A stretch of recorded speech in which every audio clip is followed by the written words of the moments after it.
What's up, everybody? Rivera here, the absolute best LGBTQ comedian in the world.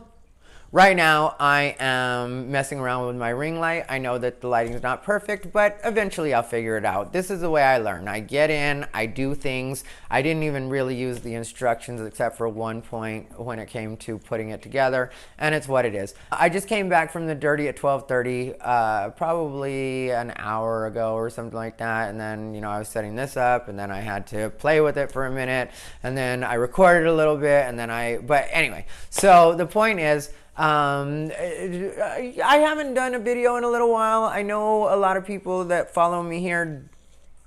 Well, some people follow me on other forms of social media, and some people just watch me here on YouTube. The thing that happened was I ended up having a breakup, and I don't have hard feelings about the breakup. I have people asking me about the breakup, and there's certain things that bother me, and there's certain questions that I'll probably never have answers to. But at the same time, I don't have hard feelings towards the person that I was with. I feel like we did grow together, and I feel like my life is in a better position, after having that relationship, and even the way that I look at things has changed, and that's a good thing. And I really do hope the same for him. I know he's still pretty angry with me, or he was the last time we talked. We haven't talked since May 10th. We got into it over text, and I started it because my Dolce & Gabbana jeans came up missing, which for me is more than just Dolce & Gabbana jeans. There's a story behind it. Whatever. If you guys want to hear more about the breakup, you can go to Unbothered by Rivera on iTunes or SoundCloud. That's my podcast, and I talk about it pretty in depth, especially on last week's episode, which would be titled A Love Story. Unbothered, or A Love Story Unbothered, or something like that. But yeah, it's definitely called A Love Story. So if you want to listen to that, you can get details about the breakup. The main thing I keep getting asked about now is people ask me how I'm dealing with it. And the truth is, I'm dealing with it however it comes. Sometimes I feel a little bit of resentment because of the way certain things played out. Sometimes I feel a little regret because of the way that I handled certain things. Sometimes I feel frustrated because of the way he handled things. Sometimes I feel like I was outright taken advantage of. And it's all, like, for me, I let myself run through each one of those emotions. Whatever it is I'm feeling, I just let myself feel for that moment. I fully let that, occupy me for however long it has to, because my mind will always shake to something else, or something else will trigger, and I'll be like, oh yeah, there was this. And I'm always looking for my lesson. I know when I was younger I didn't used to think that way, and I know that it has to do with my age that I'm like this. He was, the last time we talked, very angry, but for me, I was angry and finally let him know how I felt about everything, because until that point I had been trying to be polite and but at that point I was mad. I will admit that I was finally mad, and it was just because I felt like, you're angry at me like I'm the only one that messed up in our relationship, when the truth is we both messed up in our relationship. And maybe at the end of the day, our relationship just wasn't meant to happen, or wasn't meant to last, because I feel like it definitely was meant to happen. It just wasn't meant to last. And I feel like, when that kind of thing happens, it's okay to both just wish each other well and go on your way, but it's also because I'm older. Like when I was younger, I know I had situations where I felt more like like this has to go bad in order for it to end. And maybe he was right, because everything he's done made it so there's not a going back. But at the same time, like I said, I keep looking for the good, and the truth is, I need to be single. I need to be alone, and it's not anything against anybody. It's just, I've been working on my career for 16 years now.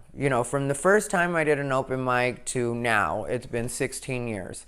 And I feel like at this point in time, now is the time for the actual push. I don't feel like I know I messed up at different points, you know what I mean? We all mess up in life at different points. So I know there were different points where I kind of stumbled, or I hiccuped, or I got in my own way, and I know that. But I don't really feel like anything was really lost in that, because I think during that time I also developed more as a person, and my opinions have changed, and the way that I see things has changed. And so I'm really grateful for the amount of time that everything's taken, even though I know some people would feel like 16 years is a long time.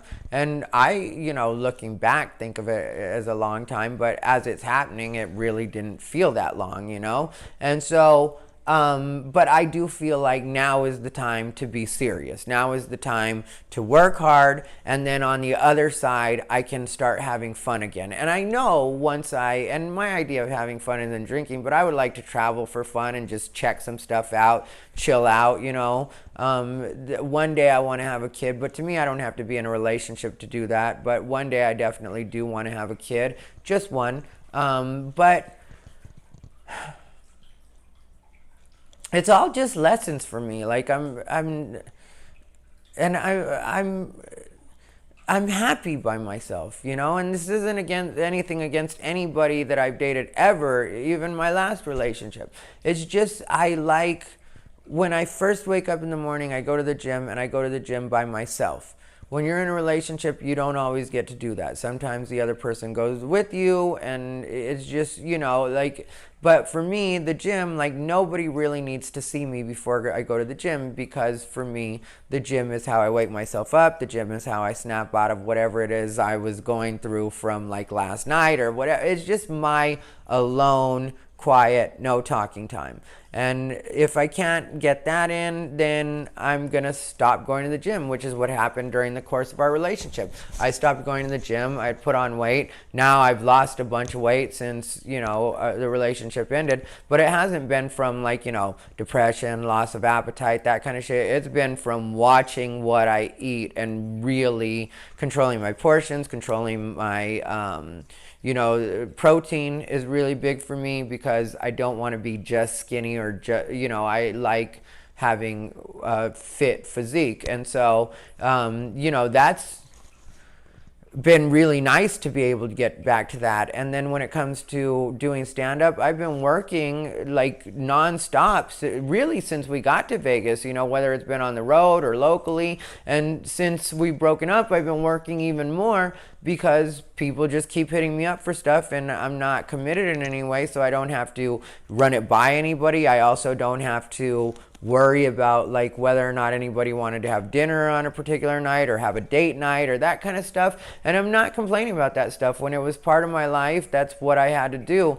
But I'd be lying if I said I didn't resent it sometimes, when I was I'm sitting here at the Olive Garden right now, and yeah, I love the person I'm with, but and instead of being at the Olive Garden, I'd really rather be doing a spot. Or so-and-so's family came in, and now I've got to, hang out with them, when really I would rather be out doing spots or thinking about material that I want to do. Because that's the other thing. Since we've broken up, I've done so much new stuff, and I work it in and out, and I see how I want to play with it. But here in Vegas, I get paid for a lot of the stuff that I do. I'm starting to do a few more select open mics just to work out new material, because I'm seeing that, I've always believed in open mics, but now more than ever, I'm seeing that I need a place to try some of this stuff out where it's completely no risk, because the shows in Vegas, even though there'll be showcase shows in a lot of cases where you're doing 7 minutes, 10 minutes, something like that,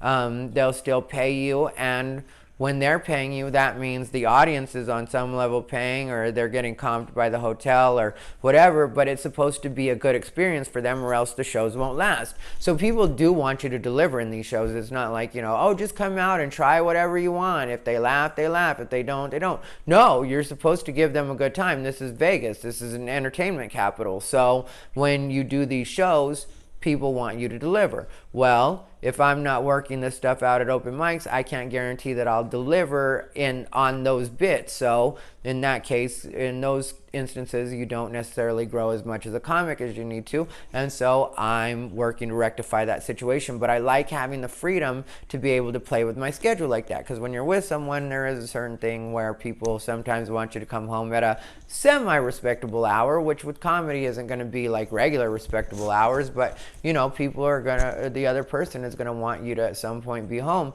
Like, I just got home at 3:30. Well, it was a little after 3:30 when I got home tonight. And I would tell you that it was a productive night. You know, I talked to some people, and, you know, everything helps, and met, you know, comedy fans and that kind of stuff. And so it was, you know, it was actually a really good night for me. But if I was with someone, I probably would have had to be home at least by 2 a.m.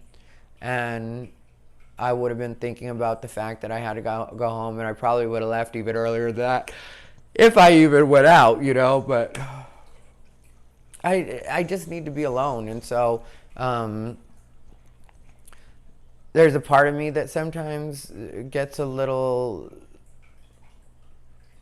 I don't even know if lonely would be the word, because I don't feel particularly lonely. I feel like me and Bijou do so well together. What would it be that I'm looking for? There was a comfort there. There was a comfort in us, you know, being together, knowing who I was going to come home to, or what was going to be, you know, there was something comforting about that. But I don't miss it more than I love being me now.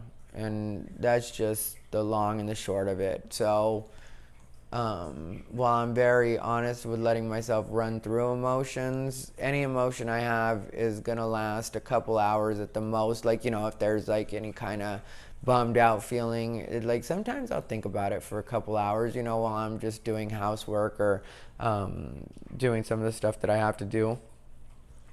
But I just allow myself to think about it. I give myself license. Like, think about whatever you want to think about. The fact is it's gone, and the fact is it's going to stay gone. So I don't see anything wrong with being like, okay, well, I'll let myself, you know, run through that or think about it. But, you know, yeah, overall life is good. My hair is still growing. I had it done today, but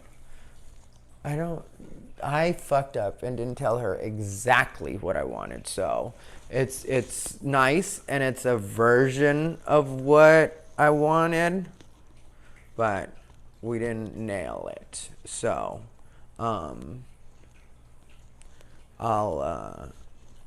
get better at describing what it is I need to these people, you know. And